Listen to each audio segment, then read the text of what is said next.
Mary Lou MacDonald, while congratulating Katie Taylor on her recent victory over Amanda Serrano, said this about what she'd like to see from Katie in the near future.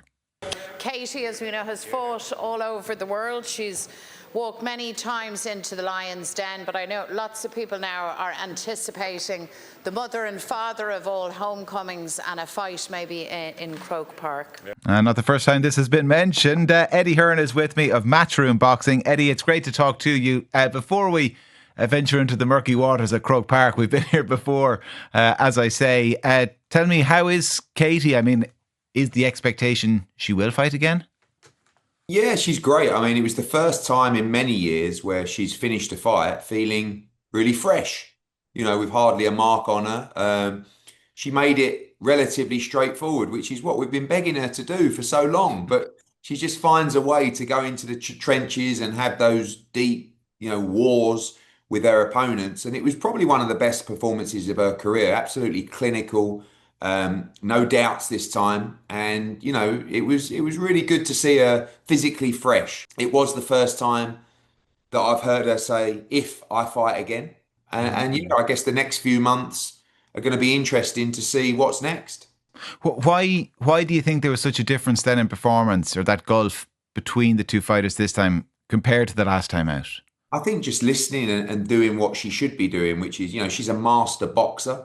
So she has great footwork, she has great hand speed, she has great judge of distance. And Serrano's more of a brawler. So if you have that kind of fight with her, she's going to be very difficult to beat. And Katie did on Saturday what she was supposed to do in the first and second fights, but, chose not to. It gave everybody great entertainment. But this time it was really important, with a little bit of controversy of who won, last time, just to be clinical and for everybody to have no doubts and to finish this trilogy, this great female fight trilogy, as a 3-0 victor. How much did it mean to Katie after? What was the mood like in the camp afterwards? Great. I mean, it's the same people around Katie Taylor from her professional debut to Saturday night. The same people in the corner, the same people on the management and promotional side, the same people in the dressing room, the same people ringside. And it's just been a wonderful journey. It's definitely been the most enjoyable and rewarding journey of even, my career, because she did everything against all odds. She broke down every boundary and every barrier that was in front of her. And she ceases to amaze me, honestly. Like, just seeing her time and time again, just perform.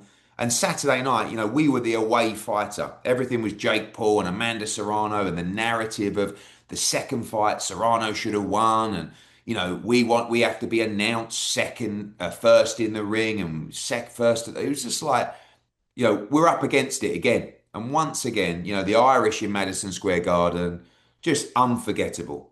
And I'm so pleased. I know she's always got the plaudits she deserves in Ireland, but now it just gets bigger and bigger, where people starting to understand and realise she truly is, in my opinion, your greatest sports person of all time. Forget woman, forget man. That's the boundaries that she's broken down. This individual is exceptional as a person, as a role model, and as an athlete. And there'll never be anyone like her again.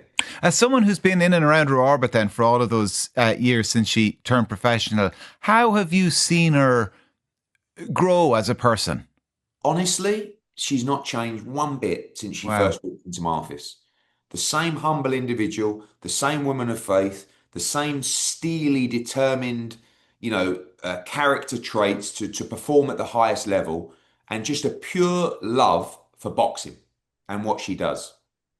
She's made a lot of money. She's turned down a lot of money. I mean, she stayed completely true to herself, and, she's honestly, I see no difference at all. It's incredible. Incredible. And for someone to achieve what she's achieved and just remain that same individual and remain as humble as she always was, just goes to show that the greatness of the individual as a person.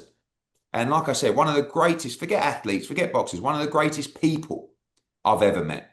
I heard what you played before about Croke Park. Yeah, well, that's what I was about to ask you. Yeah, I mean, it's amazing that we're getting that kind of support now. For me, it's support that should have come 2 or 3 years ago. It's probably the only thing that's going to make her fight again, if I'm honest. I mean, I don't see What else is there to do? I know that if she doesn't fight at Croke Park, and if we don't make Croke Park happen, she will always have that little bit of regret in her career. And the people within the community of Ireland should also have that little regret. We will, I promise you, if she walks away from the sport, we will all say, we should have made that happen. And there isn't really anything else for her to do. So I don't think she's going to fight this year anyway. And a fight with Croke Park wouldn't become available probably from April of next year anyway. So I don't know. I mean, I don't think she'd be able to turn it down because it's a complete dream. Every time she said Croke Park to me over the years, I've lost count. Really? Yeah. Okay. Well, listen, the sports minister here, Charlie McConaughey, has said he would like somebody from Katie's team to get in touch about Croke Park. So certainly, I don't want to kind of relitigate all the reasons that didn't happen before or why it wasn't viable.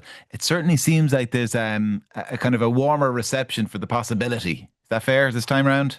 I mean, look, we'll see. What's said in public is sometimes different to what's said behind closed doors. But if there's a real public push for this dream to happen for your greatest athlete of all time, it should happen. We will begin those conversations with Brian Peters, the manager, and obviously everybody at Croke Park and everybody we need to speak to. But it has to come with that swell of public support and support at political level as well. We're not, we don't want handouts. We just want to be able to rent a stadium at the same kind of cost as Wembley Stadium. That's all. I mean, and there's no point going back and forth about what happened. It didn't happen before. Is there a chance? Yes. Will we regret it if we never made it happen? Yes. So let's give her the ultimate dream.